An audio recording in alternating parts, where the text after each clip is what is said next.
Thank you very much.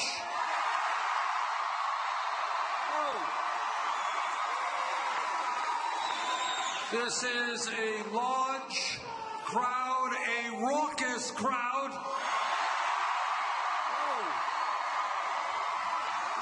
And a very loud crowd.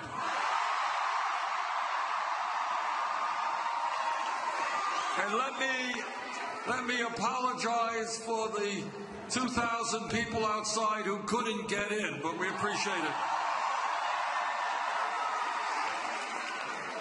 Let me thank Formula 5,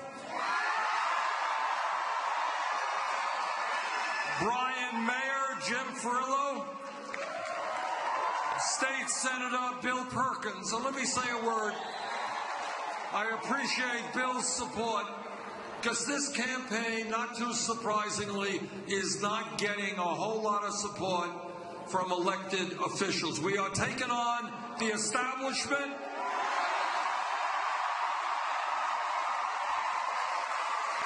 And every now and then, there is a brave man and woman who's elected, who's prepared to do the right thing, and I appreciate Bill's support.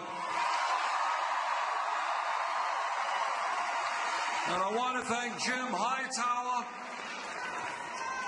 for the years and years of activism in the fight for a progressive America. Jim, thank you so much. Brothers and sisters, this is a campaign on the move. This is a campaign that has the momentum.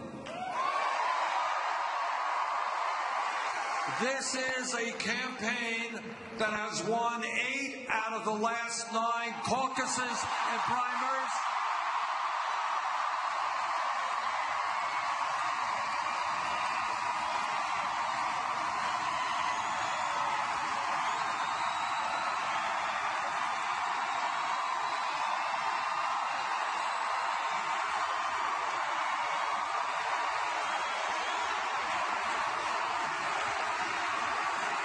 With your help, on April 19th, we're going to win here in New York.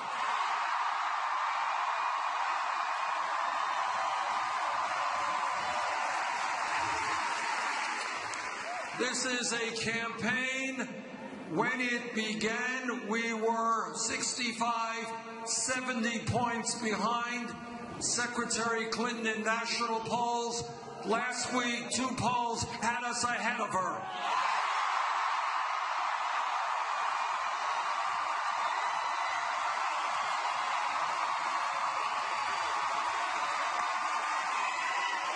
This is a campaign in national poll after national poll that is defeating Donald Trump by double digits.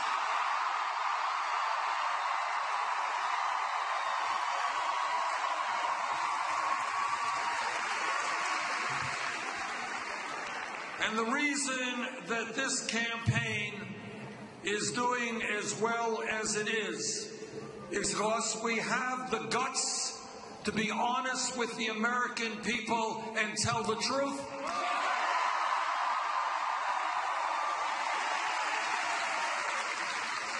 All of you know that whether it is our personal lives or our political life, the truth is not always easy to take, but unless we deal with the reality of America today, we will not have the future we require.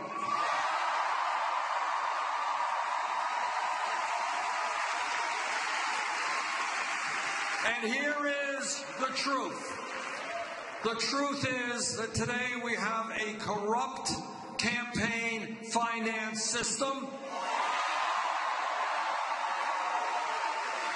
which is undermining American democracy because billionaires and Wall Street and other powerful special interests are spending hundreds and hundreds of millions of dollars to support candidates who will represent the wealthy and the powerful. is the truth. Not going to be talked about too much on TV or in the newspapers, but the truth is that unless we turn this around, our country will be moving toward an oligarchic form of society. And together, we are not going to allow that to happen.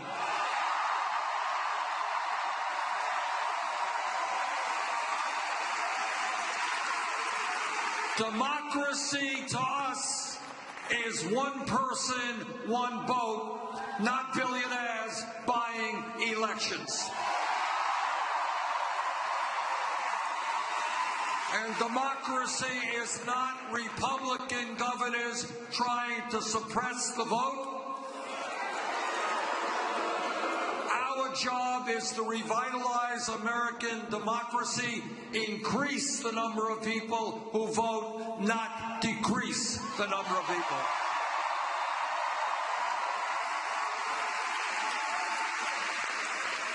But it's not just a corrupt campaign finance system that we've got to change. It is a rigged economy. What this campaign is about is asking people to think outside of the box, to challenge the status quo, and to understand that the status quo, what we live with today, does not have to continue existing. We can change it.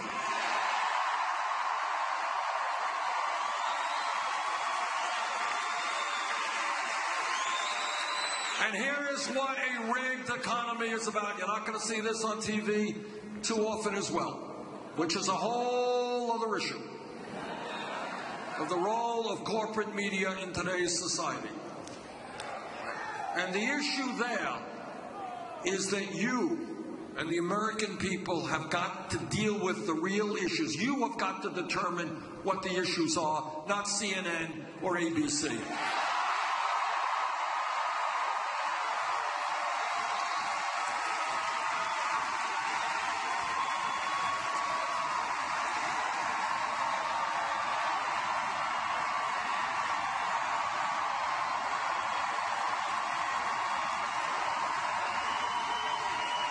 And here is the real issue. Look, if we were a poor country, for whatever reason, we would have a certain type of discussion. We'd say, yeah, you know what?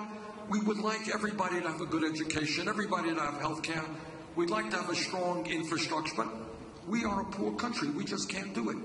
We are not a poor country. We are the wealthiest country in the history of the world. But most people don't know that because almost all new income and wealth is going to the top 1%.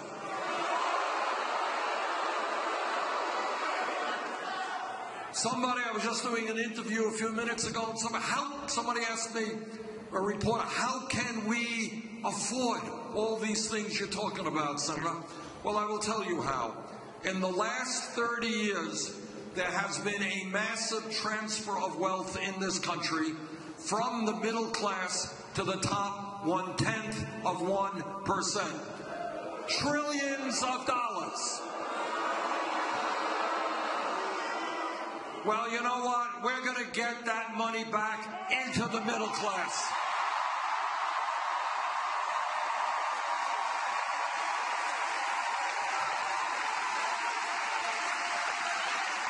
Here is what a rigged economy looks like. A rigged economy is when the top 1/10 of 1%, not 1%, 1/10 of 1%, now owns almost as much wealth as the bottom 90%. A rigged economy is when the 20 wealthiest people in this country own more wealth than the bottom half of America, 150 million people.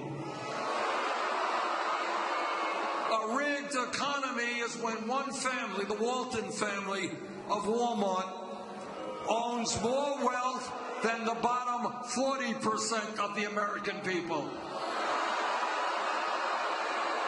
And let me tell you how a rigged economy works. It's not just inequality of wealth. It is that the Walton family who owns Walmart pays their workers wages that are so low that many of those employees are forced to go on to Medicaid or food stamps. And do you know who pays for those food stamps and Medicaid? You do.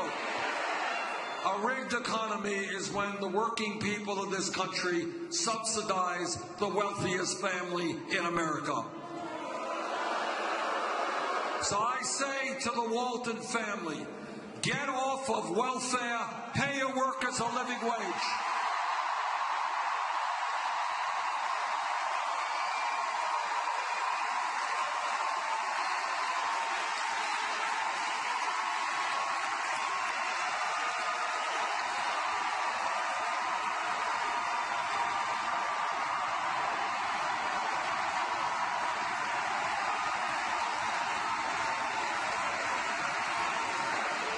What a rigged economy is about is today we have moms out working, we got dads out working, we got kids out working, we have marriages struggling because of the stress of economics, we have children not getting the attention they need from their parents. Today, not widely known, but today in America, our people are working the longest hours of any people in the industrialized world. You all know that? We work, the Japanese are very hard workers. We work longer hours than do the people in Japan.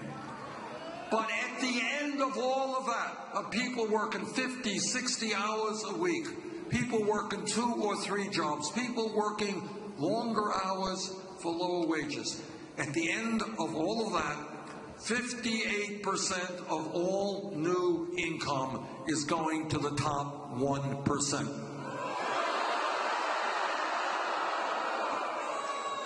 Now, on Thursday night, I'm going to be on a plane heading to the Vatican.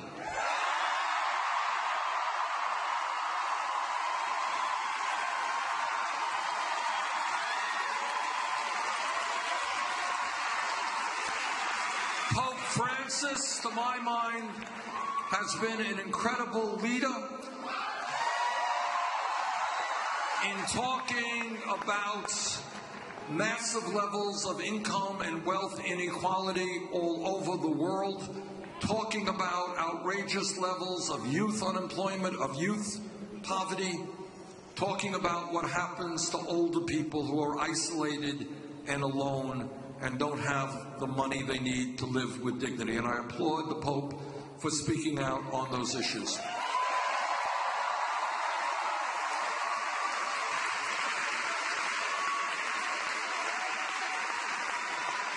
And what he wants, what he is working on, is the concept of how we create a moral economy.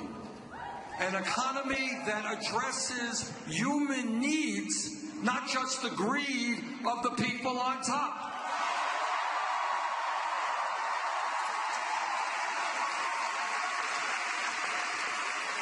And let me be very clear and tell the billionaire class in this country, their days when they get it all are going to end.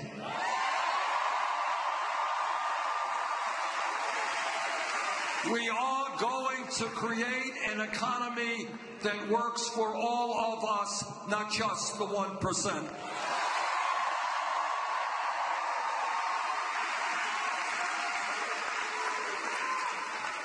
But it is not just the corrupt campaign finance system that we have to address. It is not just a rigged economy. It is also a broken criminal justice system.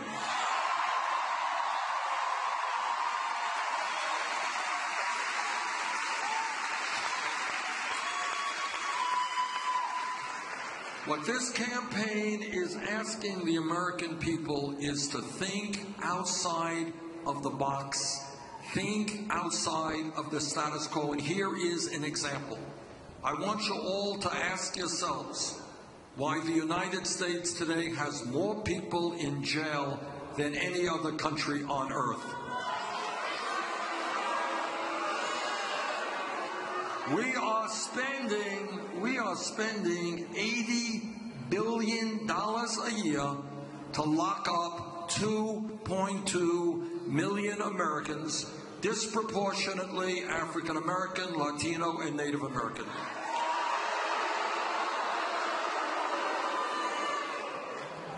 If elected president, we will not have more people in jail than any other country.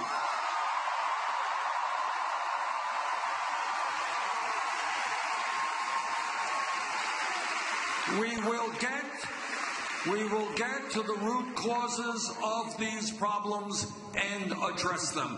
We will understand together that when you have youth unemployment in this country of white kids between 17 and 20 who graduated high school having 33% unemployment rates or underemployment rates, Latino kids 36%, African American kids 51%. We're going to be investing in our young people in education and jobs.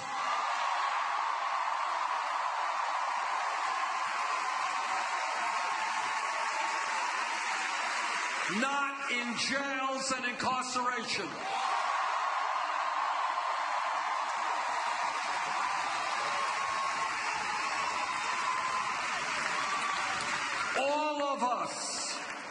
All of us, black, white, Latino, Asian American, we are tired of looking at videos on TV of unarmed people who are killed by police officers.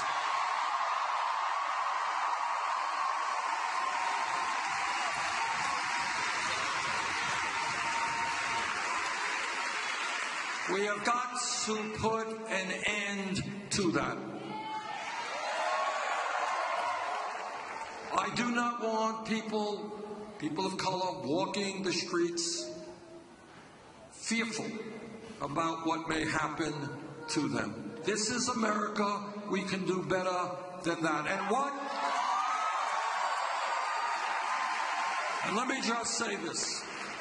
I am the former mayor of the beautiful city of Burlington, Vermont.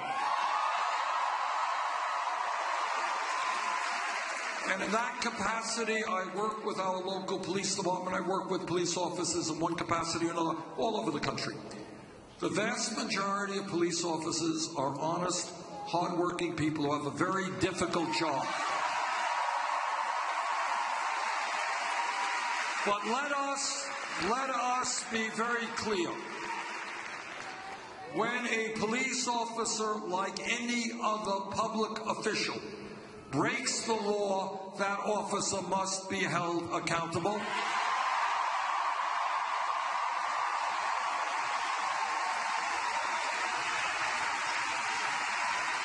Let us also be clear that we need to train police departments all over this country to understand that lethal force is the last option, not the first option.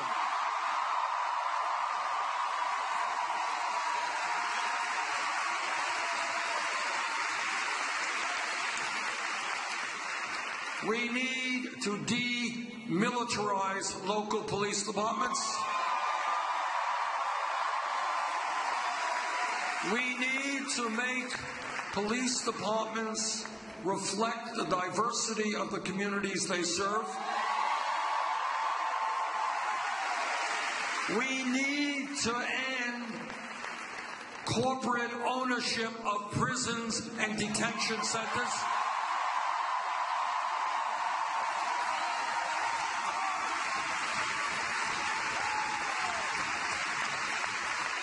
Corporations should not be profiteering from the imprisonment of fellow Americans.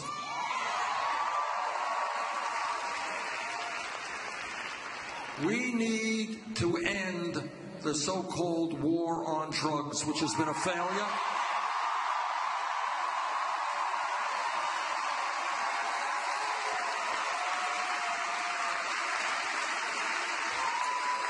Over the last 30 years, millions of Americans have received police records for the possession of marijuana.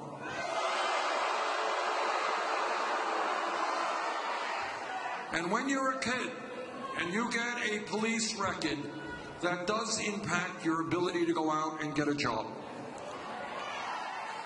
And this is a racial issue because it turns out that the black community and the white community do marijuana at about equal levels. But blacks are 4 times more likely to be arrested than whites.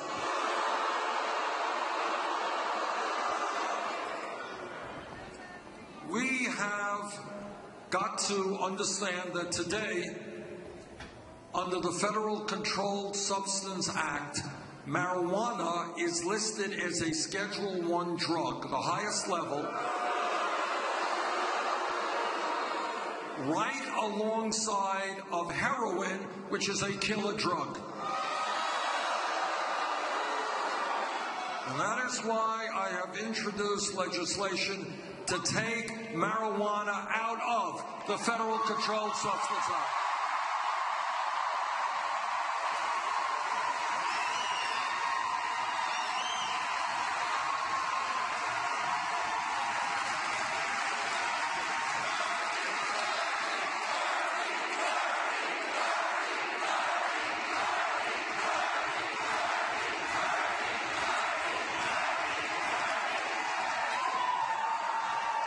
In our federalist form of government, it is states who determine or make the decision whether or not marijuana is legal or not. But, in my view, it should not be a federal crime.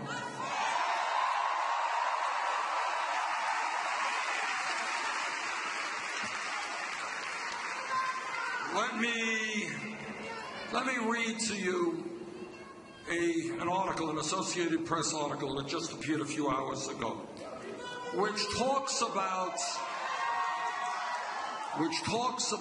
the corruption of our economic system today. This is what it says. The Justice Department on Monday announced a $5 billion settlement with Goldman Sachs over the sale of mortgage-backed securities leading up to the 2008 financial crisis. The deal resolves state and federal probes into the sale of shoddy mortgages. They use the word shoddy. The real word is illegal.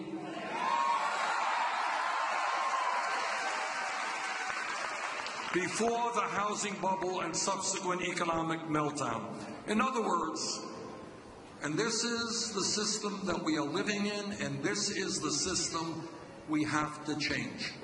Goldman Sachs is one of the major financial institutions in our country. What they have just acknowledged to the whole world is that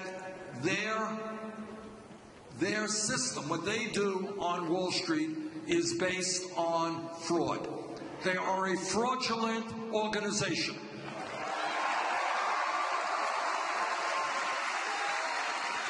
And while $5 billion may sound like a lot of money, for a company like Goldman Sachs, it is not a lot of money. But it is not only the financial institutions, and Goldman Sachs is not unique. Other large banks have paid even larger amounts of money in settlement costs.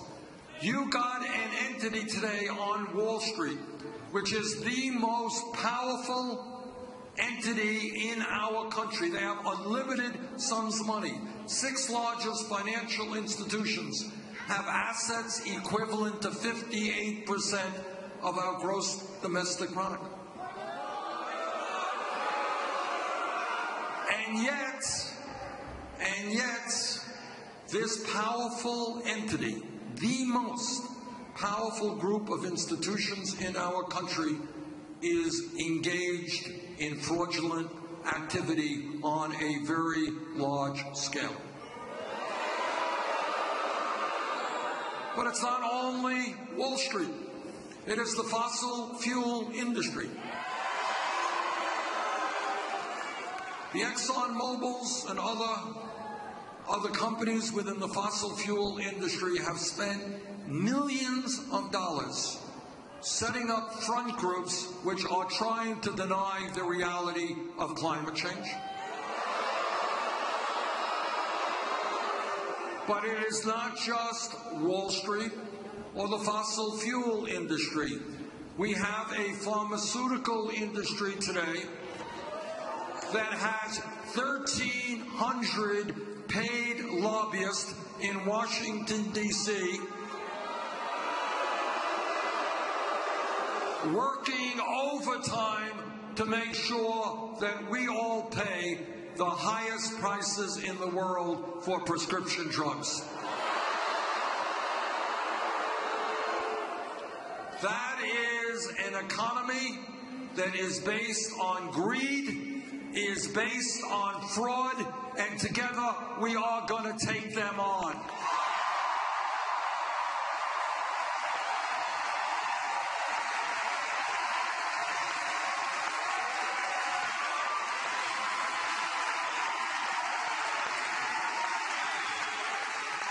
Let me take a few minutes to talk about some of the very significant differences that Secretary Clinton and I have on major issues. I think you can tell a whole lot about a candidate by the way he or she raises the money that they need in order to run a campaign.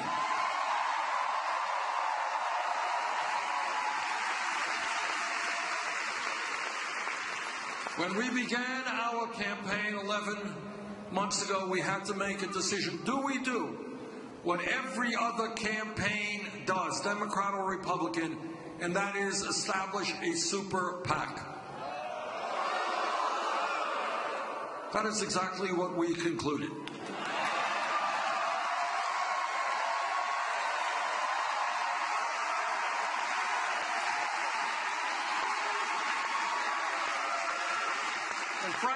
And frankly, it wasn't a very hard decision. We don't represent the billionaire class or Wall Street or the drug companies or the fossil fuel industry. We concluded we don't want their money, we don't need their money.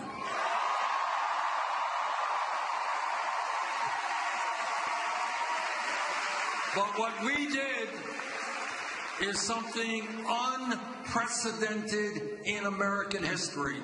We said to the billionaires and the special interest, you can keep your money. We're going to go out to the American people.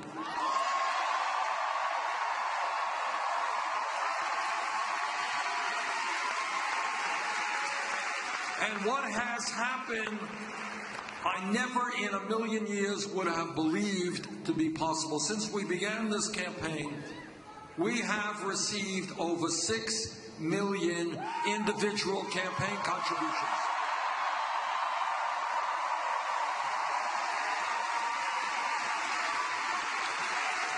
That is more campaign contributions than any candidate in the history of our country at this point in a campaign.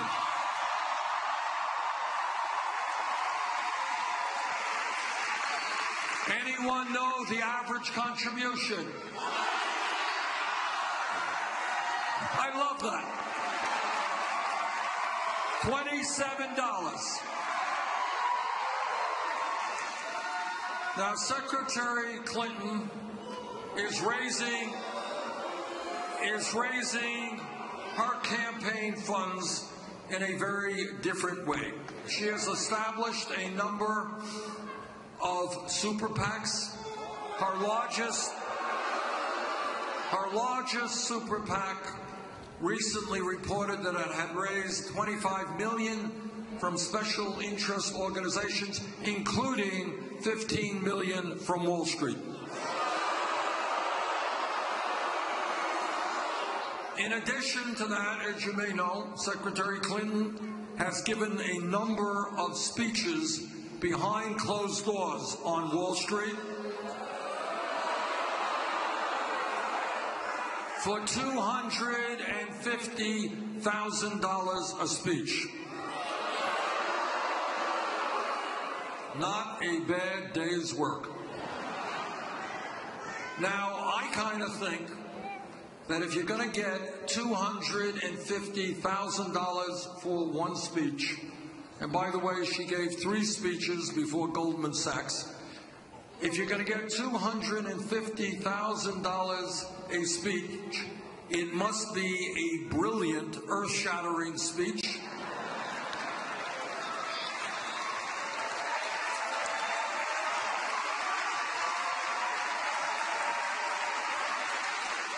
It must be a speech which will probably transform our country, if not the world, in its brilliance. It is probably a speech written in Shakespearean prose.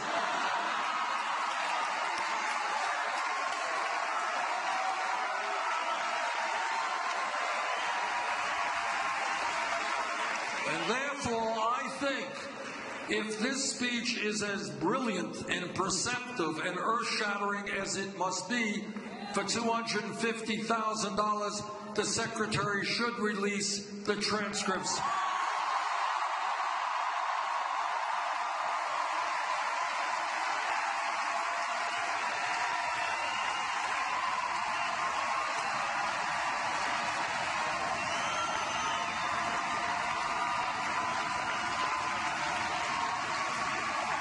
Secretary Clinton has said that she is prepared to release the transcripts if everybody else does the same. Well, I am prepared to announce here in Albany, I will release all of my transcripts.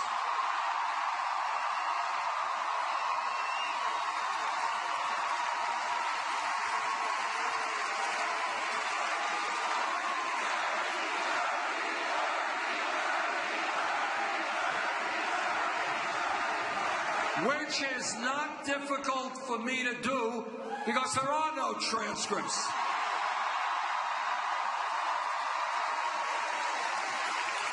You know, my cell phone is on and I continue to wait for that call from Wall Street to invite me to give a speech there. And I don't want 250,000, I don't want 2,000, I don't want anything. I want the opportunity to tell them that their greed, their recklessness, and their illegal behavior harm the lives of millions of Americans.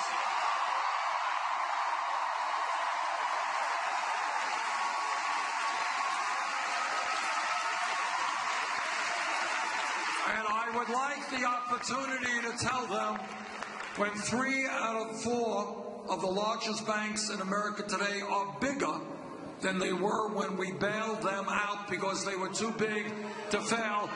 We have got to break them up.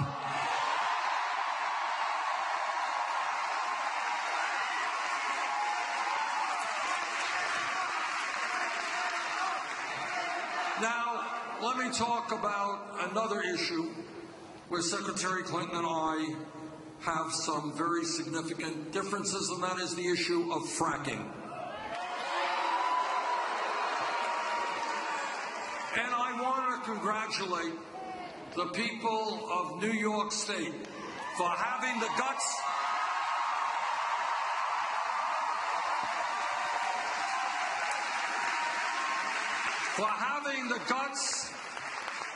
to tell the governor and the fossil fuel industry, you will not accept the poisoning of your water.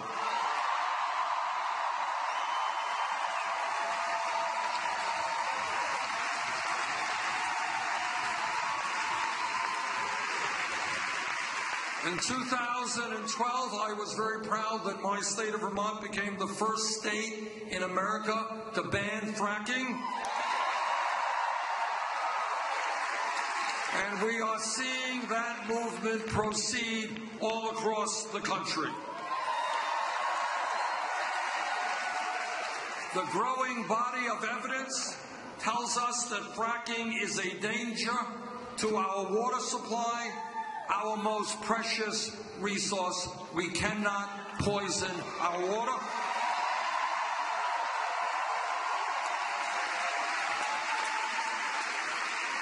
In my view, if we are serious about safe and clean water, and we must be serious about safe and clean water, we need to put an end to fracking, not only in New York and Vermont, but in every state of the country.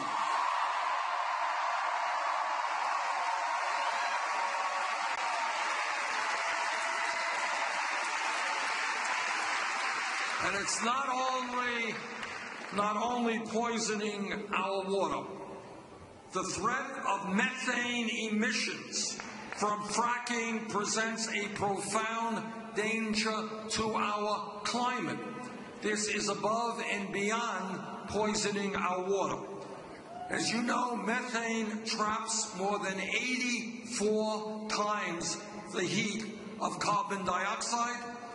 While natural gas may burn cleaner than coal, the enormous explosion of fracking and the resulting release of methane presents a significant danger to our planet.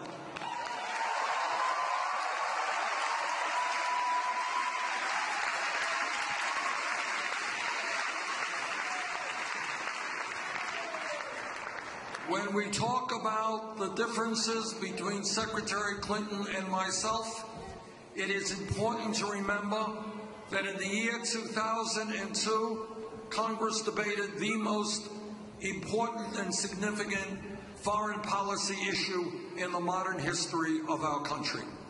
I listened very closely to what President Bush and Dick Cheney and Don Rumsfeld and all the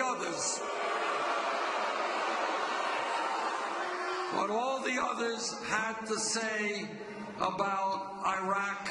I listened closely. I did not believe them.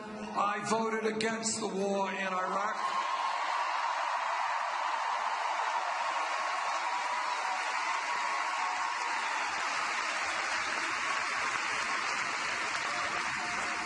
Secretary Clinton, who was then your senator from New York, heard the same evidence. She voted for that disastrous war. This campaign is listening to the people of our country, not just wealthy campaign contributors.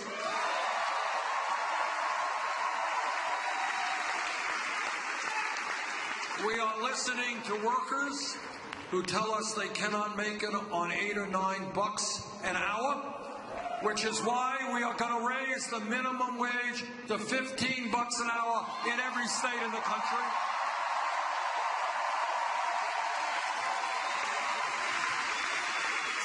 This campaign is listening to senior citizens and disabled veterans. And they are telling me they can't make it on $11,000 or $12,000 a year Social Security. Nobody can make it on $11,000 or $12,000 a year Social Security.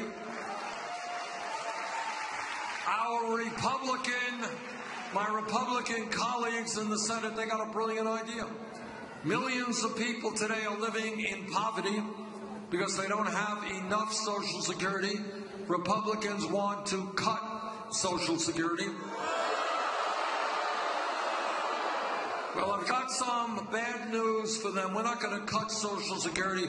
We're going to expand Social Security benefits.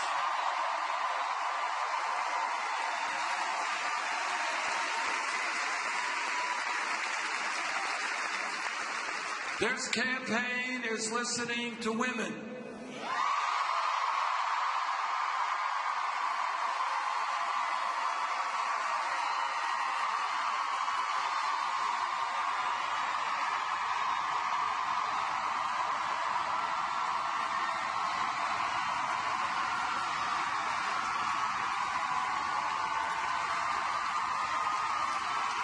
This is a loud crowd.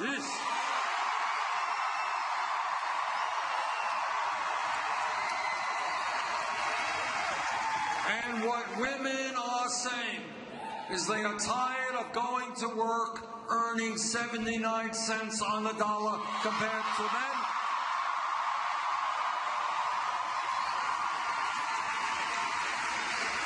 And that gap is even greater for African American and Latino women. The women of this country want the whole damn dollar, not a part of it.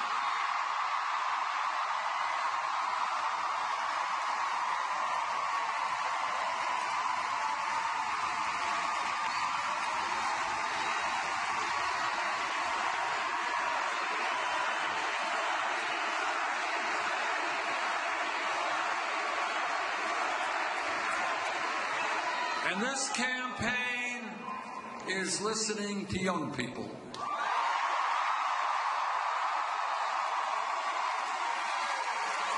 And by the way, one of the most gratifying aspects of this whole campaign is that when we began, a lot of the pundits and all these great political experts, they were saying, well, young people, you know, they're not interested in politics. They're not interested in government. They're too busy playing with their video games or whatever. Well, it turns out that the young people understand that they are the future of our nation.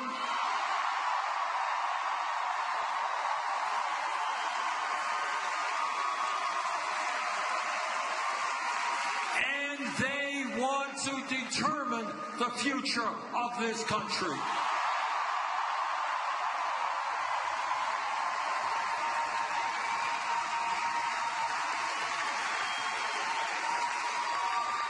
But what young people are telling me is something very profound.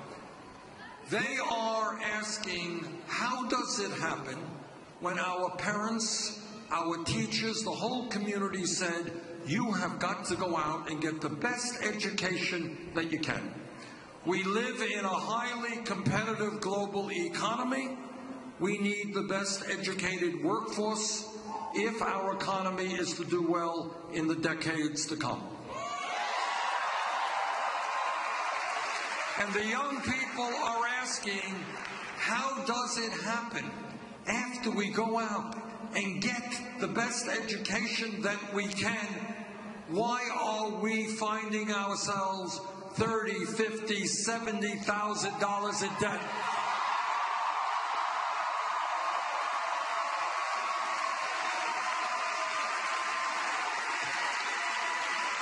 Now, if you think outside of the box, if you think outside of the status quo, just take a deep breath and ask yourselves, if all of us believe that education and learning is an inherent part of who we are as human beings, if all of us know that we need the best educated workforce in the world if we're going to do well in the future, why should we be punishing millions of people for getting an education?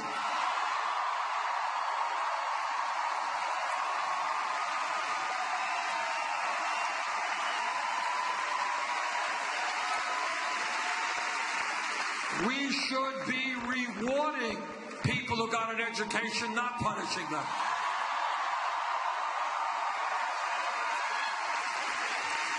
And here is another point. And that point is that today, in many respects, a college degree is the equivalent of what a high school degree was 50 or 60 years ago. 50 or 60 years ago, you had a high school degree, you were considered to be pretty well educated, and you could go out and get a decent paying job. Well, the world has changed, the economy has changed, technology has changed. And today, the simple truth is that people need more education if they're going to get decent jobs.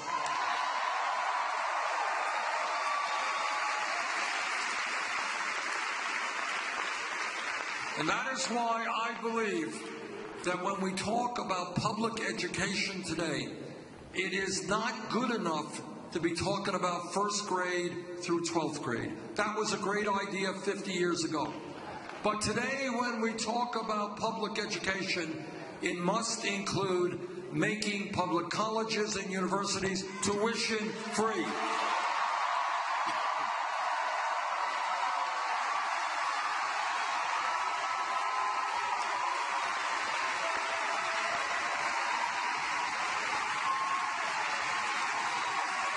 And we also have got to deal with the crisis of millions of people suffering under very high levels of student debt.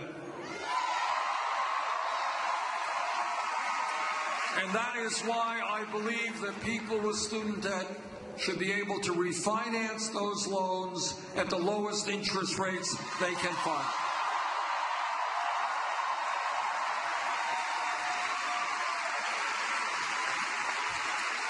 Now, there are people out there, my opponent and others, who say, you know, Bernie, you're Santa Claus, you're coming up with all these free things.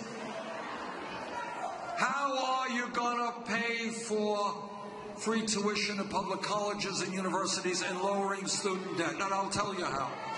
I will tell you how we do it.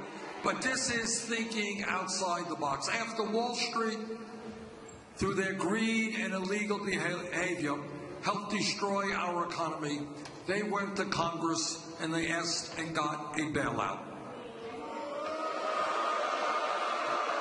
Now, I believe that today it is totally appropriate to impose a tax on Wall Street speculation.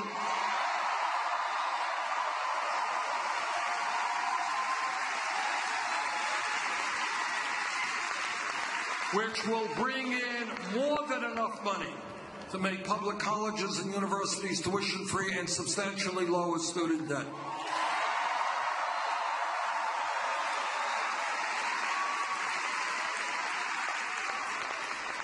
This campaign is listening to the African American community.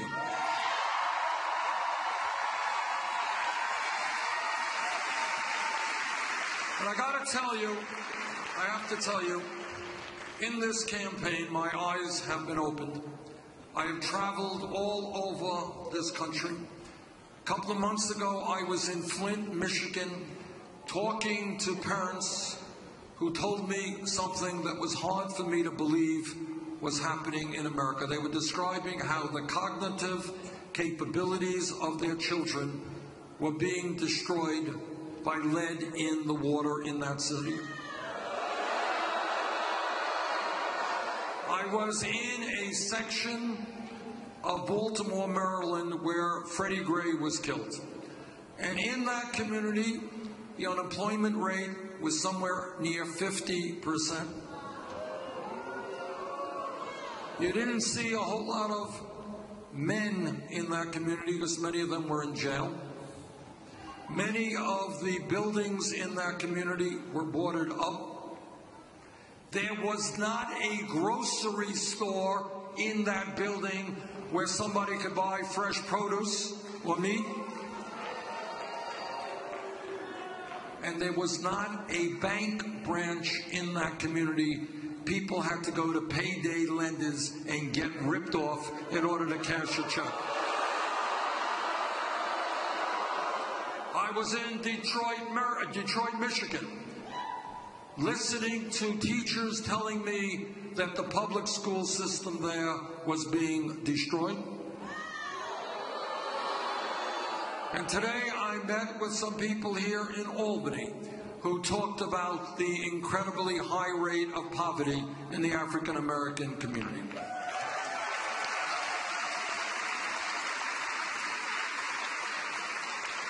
And what the African American community is asking me is, how does it happen that we could spend trillions of dollars on a war in Iraq that we never should have gotten into?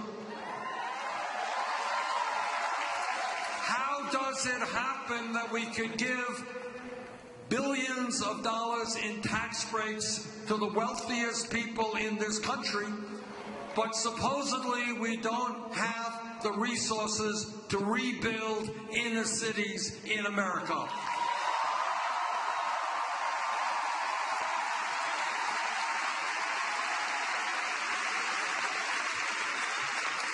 Brothers and sisters, if we make it to the White House, we are going to change our national priorities.